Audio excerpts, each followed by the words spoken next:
So officially, folks, welcome to Game Beyond the Game presents Talk That Talk, inspiring conversations with elite athletes where we inspire our audience and we explore finding vision and purpose in life and discussing tools to overcome life's transitions. I am Sam Pearson, second year MC, and we are joined with founder Prince Daniels Jr., officially Prince. How you doing?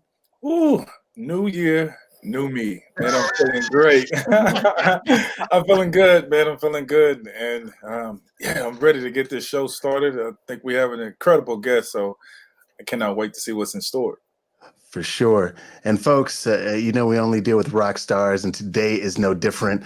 I'd like to introduce to you all Hailey Johnson, who is a former competitive gymnast at Iowa State University, who is now a yoga instructor and mindset coach. She will be sharing with us today her journey with self-love after sports, finding her anchor and healing her relationship with disordered body image. As a mindset coach, her focus is on teaching others about self-love and acceptance. Man, what a way to kick off this episode. Please welcome, wherever you are, clap your hands, stump your feet for Hailey Johnson. Hailey, how you doing? I'm doing good. Thank you guys so much for having me. It's been such an honor to be here, and I'm excited for 2021. Nice. Yeah, I think we forgot to say that. Happy New Year, everybody. Yeah, Happy New Year. Right, exactly. I'm excited about the new year. What about you, Hailey, real quick? And Prince, how do you feel, obviously, after what we just went through? And how y'all feel about 2021? I feel renewed. I just feel great. I'm ready to live into me and to be an example and to live by example. And that's just pretty much it. I think it geared up before the new year came. So, and during December, I was just like, let's go, let's go, let's go. Cheering on the new year. And so now that it's here, I'm just ready to live into it. What about yourself, Hailey? Absolutely. I'm moving into 2021 with passion and positivity. I think 2020 was a really great reset for myself and really gave me the opportunity to put myself in check and find out what is really important to me and what's not. And it's allowed me to step into the next version of myself and this higher calling of mindset coaching and teaching yoga. So I'm excited.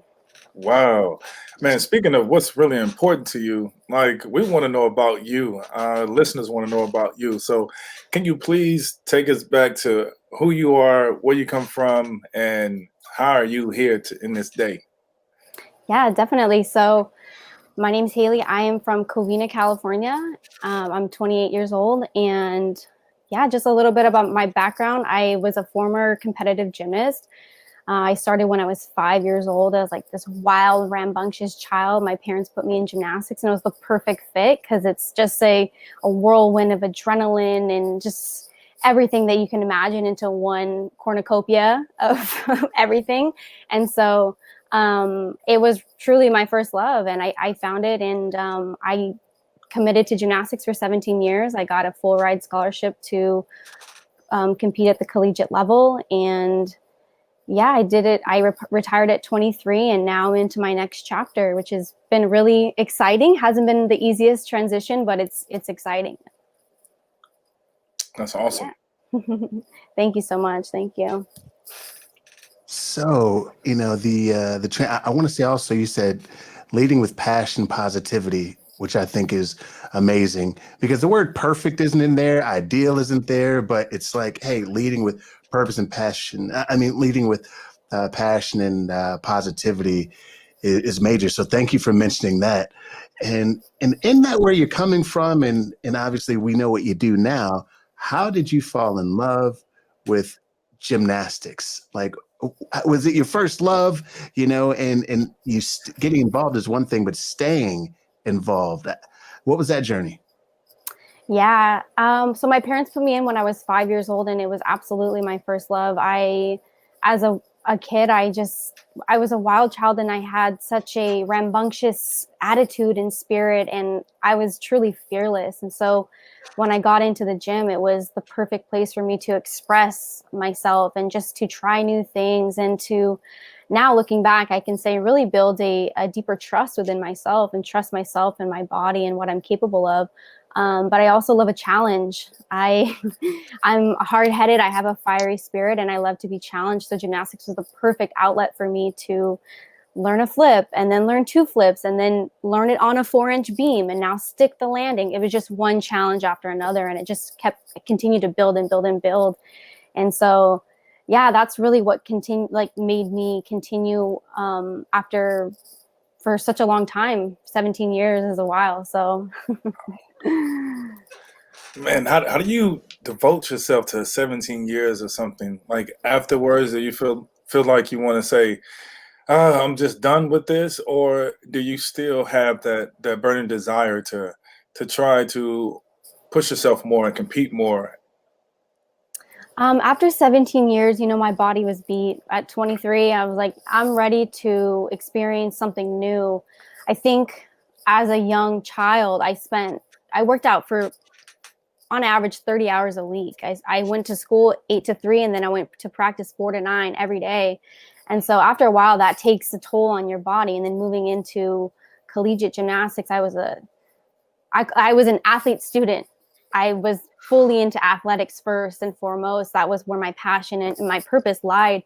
And so at the end of my retirement, I was ready to hang up my leotard and move on to the next chapter and travel and meet new people and try new things that I had never really gotten the chance to do as a young adult. So yeah, that's kind of how I allowed myself to step into the next chapter. And if you don't mind me asking, you mentioned the body being beat, and I don't think most people, let's say the layman, have an appreciation for, let's say, the wear and tear on the body of a gymnast. So when you say, at such a young age what do you mean? Aches, pains? Like what kind of wear and tear were you experiencing? Because that's not easy either. Yeah, well, in general speaking, I would practice 5 hours a day from 4 to 9. That in general of 4 a.m. No, 4 p.m. to 9 p.m. at night. Into the night. Yeah. So that alone, gymnastics is a culmination of strength, flexibility, balance, mindfulness, all of these things accumulated into one sport. And so practicing was very, very intense, because to master one flip, you need to do it a million times. And then to master that one flip on a 4-inch beam, or to swing around a bar and then throw it into a routine with a bunch of other things, your body, you got to be in the best tip-top shape. And yeah, so I remember being 8 years old, just being shredded. I remember I had a 6-pack, and I went into my mom. I was like, "Mom, what is wrong with my stomach?" And she's like, "Oh my God." She's like, "You have washboard abs." And I was like, "What?" I had no clue what it meant, but that's how ripped I was, because I was already practicing so much at such a young age. Yeah. Most people come to their parents and they say, "Look how big my stomach is. How can I lose weight?" You're like, "Mom, I got these 6-packs. I can't get rid of them." Yeah, I was like, "What's wrong? There's like these weird lump things." Those are muscles. Oh, dang. Wow. Oh, how I'd love to have those now. Just full disclosure. Mm-hmm. I'm talking about me specifically, no one else, just so we're clear. That's an amazing, piece in recognizing that even at that age, hey, I need to retire. I need something new. What was that transition like for you, going from being, let's say, competitive, intense 5-hour practice a day, deciding, hey, it's time for me to do something different? Was that an easy decision to make? Was that an easy transition? In the moment, yes. At the beginning, I was ready to hang up my leotard and be done. Over time, it caught up to me. When I first finished, I was traveling and I was meeting new people and I was doing all these things. And in a sense, I was running from the inevitable, running from my retirement, and knowing that, oh my gosh, there's a hole creeping, there's a hole that's getting bigger within me, that a piece of myself is missing.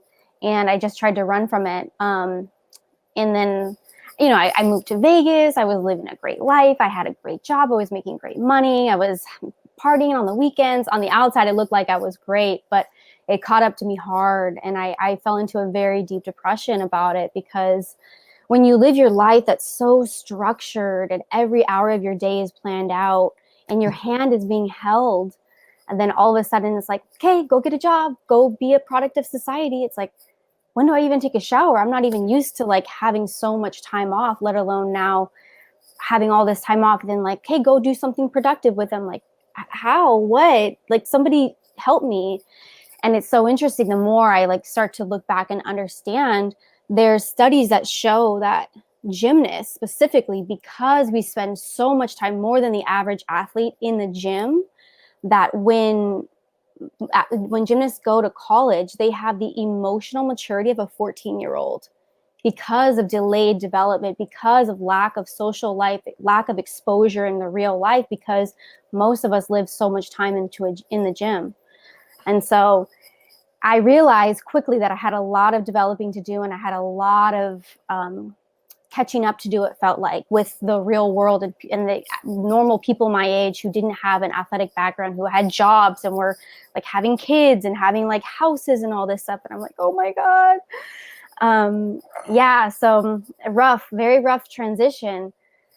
And I just remember working a job. Like I said, I was working in Vegas. I was making great money. And I remember I would just go to work and put my sunglasses on and just cry, because I was so lost and feeling so alone. There's so few people I felt could understand what I was going through, because a lot of people have a misconception of athletes. Like, oh, you're on a pedestal. You got a full ride scholarship. You didn't have to pay for school. You didn't have to do this, where in the reality, I'm like, okay, yeah, but I am like feeling really alone here. And so that rock bottom is actually what led me into my saving grace, what I call it, because it allowed me to realize where I was out of alignment with myself and the areas that I needed to grow.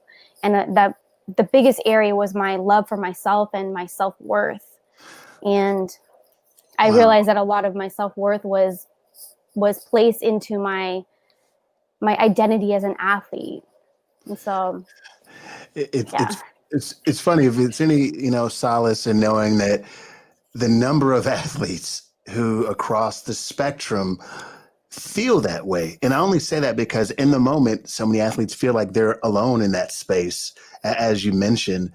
But it's amazing. As I mentioned, you all are the 1% of people who compete at a high level, and then realize, because most of the time it's difficult for folks who compete at your level to say, I need help, or I need something, or I feel alone. I've been the best at this. So people expect that in everything.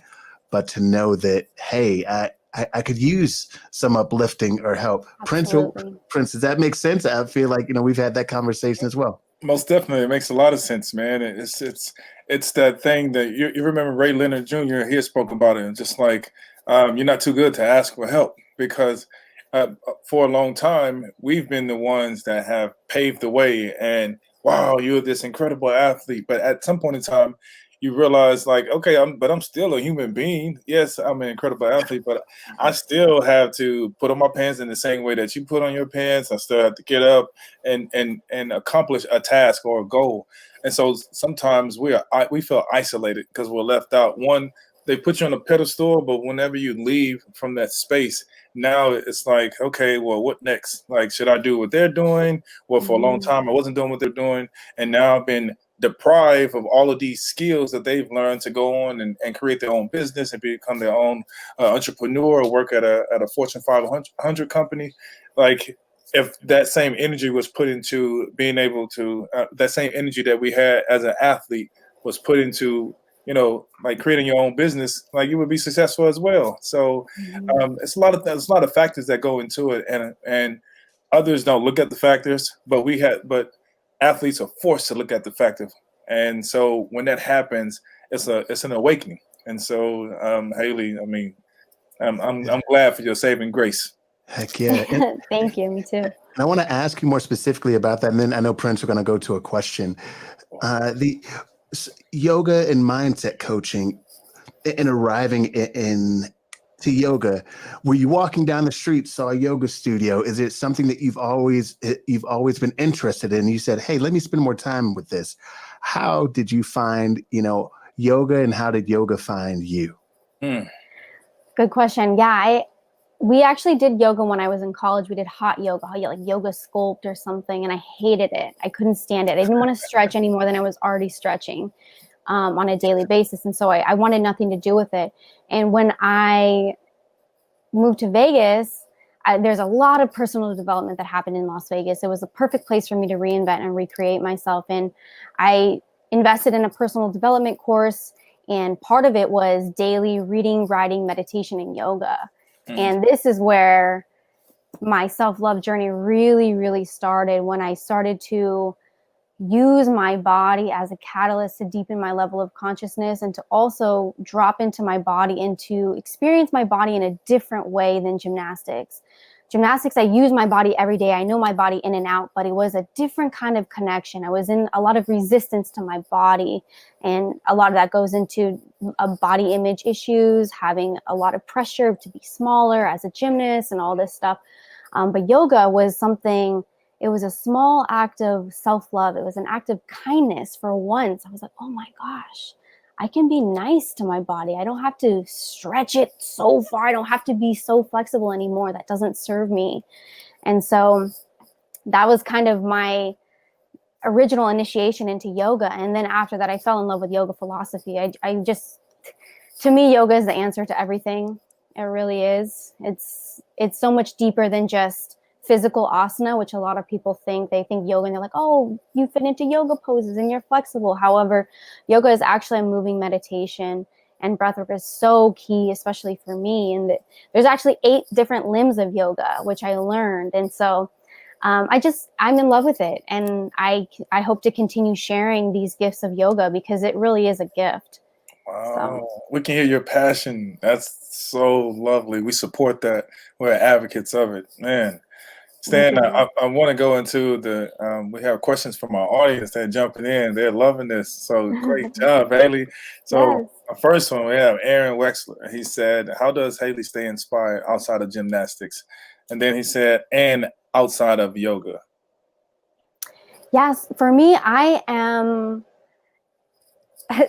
okay, so I don't buy clothes and cars, and I don't spend my money on that stuff. I spend my money on courses and personal development, and I continue to surround myself with people who are doing inspiring things, because I know who I surround myself with is going to lift me up and elevate me and challenge me to be better. Like I said, I love a challenge. So continuing to be around inspiring people inspires me. Oh, that is amazing. You gonna say something, Stan? If not, I'm gonna take the stage. I think you're on mute. Yeah, you're on mute. Absolutely. So, man, Aaron said he loves it. That was amazing. We have another question. You're welcome. Yes. I mean, you're an inspiration. I mean, you're speaking from the heart. Like I told you, let's just speak from your heart, and people will listen. They'll chime in. And we have another one. Labelise Padilla, she said, love this, Hailey, love this. She also asked a question as well. Yes. So she said, so many gymnasts deal with body image issues and affecting so many young girls. It's affecting so many young girls. Is there anything you are aware of within a community that is addressing this? Yes. I don't know in specific communities. However, I know that the sport of gymnastics is changing. The environment of gymnastics is changing completely. I don't know if you guys saw the documentary. It's called Athlete A, and exposed a lot of toxicity and things that happen behind the scenes in gymnastics, including sexual abuse, verbal and emotional abuse as well. And so these are things that athletes deal with on a daily basis. And it seems the higher the level, the more intense abuse can be. And it's not in all cases, but in a lot of cases. And one of the main things that they expose is a lot of disordered eating and eating disorders being very rampant and very prevalent. And I come from the same background. I have battled with my own disordered eating, and I'm on my own food freedom journey now. But I do believe that with the exposure of this documentary, USA Gymnastics has really tightened up on the rules and really been a lot more careful about what happens behind the scenes. And I don't know if there's like specific communities that are working to combat this. I would love to be in a community that would combat weighing athletes, tracking food, tracking weight, anything like that, or making any kind of body comments. But the biggest thing that I would say is if you have a child that is in any kind of sport, is to be around so you can listen and you can hear what is being said, what the coach is talking to your kids about, what they're doing behind the scenes, and just be really, really proactive in your child's life with sports. Mm-hmm. Golly, it's so thoughtful. That piece is so thoughtful because that also means, through your experiences and difficulties, you've been paying attention, not just to what you've experienced, but to what others are experiencing and that piece. So for parents who are tuned in and find themselves listening, not just for yourself, but for your kids, to sometimes it's like, hey, I can drop them off and I'm out of there. But the importance of being able to stick around and maybe even see what your kid can't see, especially what you mentioned earlier, in terms of the social development and awareness of young athletes, in this case, gymnasts. Especially when they're long practices. Like you said, a lot of people are like, oh, I'll just drop my kid off and go do whatever. But that's even more prevalent because they're spending more time at the gym without your supervision. So, whoa, that's so powerful, man. And something that we just kind of glaze over because it's like, oh, we have our own life. We have so many things to do. But as a parent, you still have to be present no matter what. Absolutely. So key. So key. You already got a fan. Look, Aaron Westland said, I need to get her on, I guess this is his podcast, Within the Game. Aaron I'd love really to. A great fan. So, so Aaron, we'll look to make that connection. Definitely. Thank you. That sounds Appreciate awesome. That. You're inspiring the world. I tell you, Hailey, that's what I'm talking about. Like Stan said, you are a rock star. So let's keep it going. Thank you. You're welcome. So, Hailey, in the body image journey, because you certainly mentioned that, and as it being an issue specifically in the sport, in the field that you're in, how did you work past that, and how are you working past that? Because from what I understand, heck, as a person myself, it's this continuous journey. Aside from how you work past that, what's some specific advice, maybe one thing you could give to a young person to help them through their journey? Yeah, definitely. In terms of myself and my own journey, it's a lifelong process. I will never arrive to where I'm at like, okay, like I'm so happy. It's a daily discipline. Self-love is a daily discipline. It's an intentional action that I take to honor myself, honor my spirit, and honor my body. For a young person, oh man, there's so many things I wish I could say to my younger self in general. But are you reading my notes? That was definitely my next question. Go ahead into it. What advice would you give to the younger version of you? To my younger self would be to really tune inward and trust my intuition and trust myself. My yoga teacher always says we are our own guides and our own gurus. So we know more than anybody else knows externally. So more self-love, definitely more self-love. And I wish that I could go back in time and teach myself about self-love, because that was so absent in my life. And that's why I'm so passionate about this now and teaching this and sharing this. I teach acro to a younger generation of kids, and I teach yoga to a younger generation of kids. And it's all focused around body positivity and self-love, and making those two connection. I think in general, especially now, there's so much pressure for these young kids with social media and comparison and all this stuff, that it's really, really difficult. Not to mention toxic diet culture. There's a lot of, it's more detrimental than helpful. But I just kind of went on a rant, but anyways. We'll allow it. It's fine. But yeah, more self-love for sure. Powerful. You mentioned it briefly, if you wouldn't mind. You mentioned toxic diet culture, which I find to be interesting because there's so much around that discussion. Explain that to folks who aren't sure what that means, or that they themselves may be in the midst of that. Can you explain that to them? Yeah, toxic diet culture is any kind of diet, or toxic diet culture is making money off of your insecurities and making you feel insecure about your body in some way by introducing some kind of diet, the keto, the Whole30 or whatever. I don't even know what all these new diet fads are anymore, but studies show that psychologically, biologically, there are more harm when you engage in multiple diets over time. And I can attest to that because for a long time as an athlete, like I said before, gymnastics, you're in a leotard. So coaches are constantly like, you need to be smaller, you need to be smaller, you need to be smaller. And so for a period of time, every day we got weighed in and I wrote down everything that I ate from a piece of gum to a cough drop. So it was very, very exacerbated and extreme. I have a very extreme case of restriction, which led to a lot of harmful behaviors later on, including binge eating. And a lot of my teammates are still struggling with, like very disordered eating.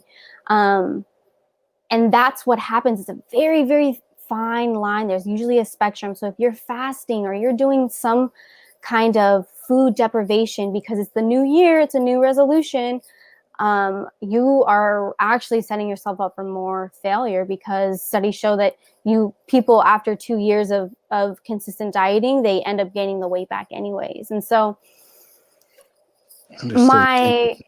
yeah, definitely. But this is very much one of my passions as well, is getting past the body image, getting in tune with ourselves, turning the lens inward and loving ourselves in each phase of our life, no matter where we are. And this is another huge component. I don't know, Prince, maybe you went through this as well, but grieving the loss of your athlete body and moving into the next phase and being like, oh my God, I don't have that 6-pack like I had since I was 8 years old anymore. So yeah, this is very near and dear to my heart. And so I am anti-diets.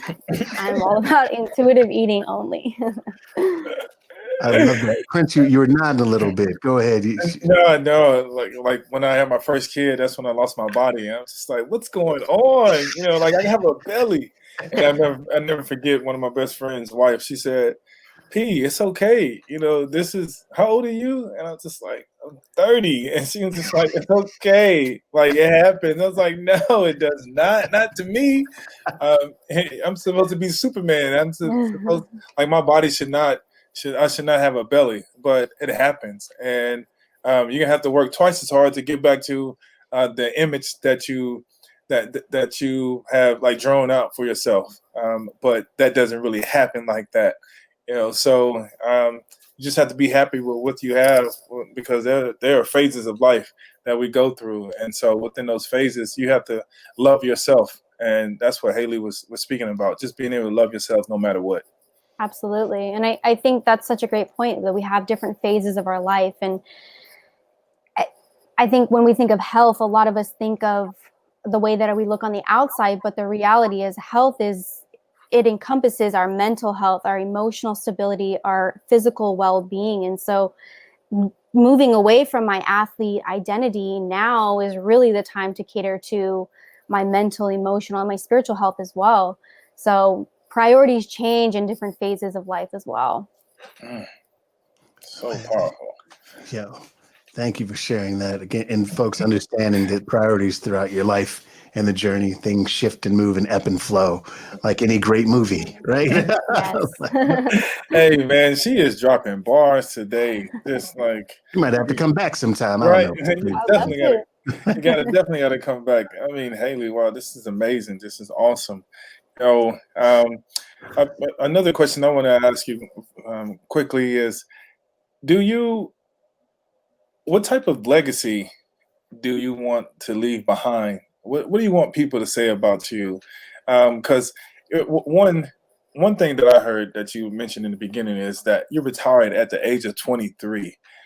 I'm like, what? Usually athletes don't even retire. They don't even think about retiring. They're just now getting into their sport, and they're ready to take it on.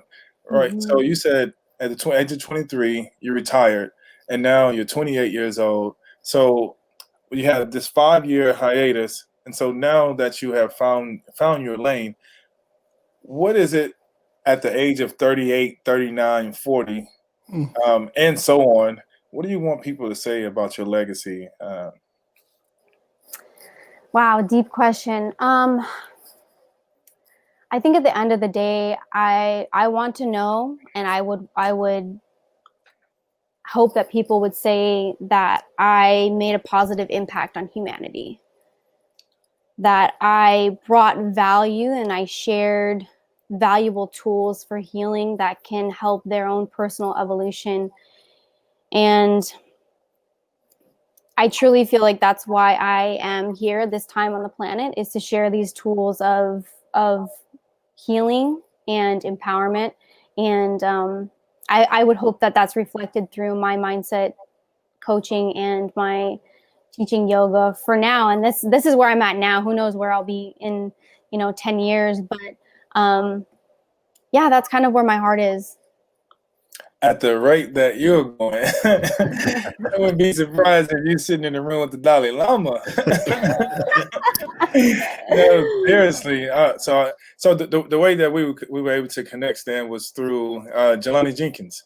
Oh, And really? yes, Mhm. and so he told me, he was like, dude, he's like, this girl is on. She knows it. He's like, have you ever heard of Hailey Johnson? I was like, no, I never heard of Hailey Johnson. He's like, I need to meet her. So I called her, and yes, our conversation was more surface-like, but this right here, she's opening it up to me. Like, this is what I do. This is who I am. These are my superpowers. 2021, what's up? I got my superpowers December 21st during the winter solstice, and now she is flying. So, man, you are awesome, Hailey.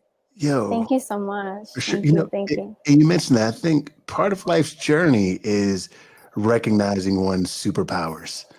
And if we could, because wrapped in there is self-esteem and confidence and the mindset piece. So who one becomes when they understand their thing, and when they're like, oh, this is my thing. Now I get to grow it, develop it, blow it up. It just feels amazing. And I also just want to add, it's everyone in life, if they could decide that, hey, this is what I want to give back to humanity. To Hailey's point before, like there's always something in life that at some point you want to give back and help. And if everyone through our journey, it's like, all right, this is the helping period. And then it just lasts. I think that was an amazing point to mention. And for those of y'all listening and watching, that part of your legacy, that being the word, that you're leaving the world better than you found it. Like Yes. that's got to be the goal, right? It's got to be the goal. It's got to be the goal. I mean, Absolutely. you don't want to go to anybody's house and be like, hey, let me borrow your shoes, man, and then come back. But think about that. Most things, it's funny you said, most things we borrow for decent folks out there. Like you at least try to bring it back better than when it's like, no, I got to make sure I just can't have crumbs all in the seats. I just, For sure. So true. So Hailey, any final thoughts that you'd like to leave our listeners and watchers with, and how can they find you, learn more about you and your brand and what you do? Yeah, you can find me at Baba Ganoush on Instagram. That's where I'm most active, and my wellness page, which is Bloom from Within One. And yeah, you can follow me for more wellness tips. That's where like you said, my lane. I'm committed to sharing more tips and tools that I've learned along the way. And yeah, I hope for the best. I feel that there's a shift happening in humanity right now. And if you need help, like Prince said, please reach out for help. Don't be ashamed to ask for help. We all need help in some way. And listen to your intuition. Thank you. That was dope. Thank you. Prince, I know you got some final thing that you're not. It's on the way.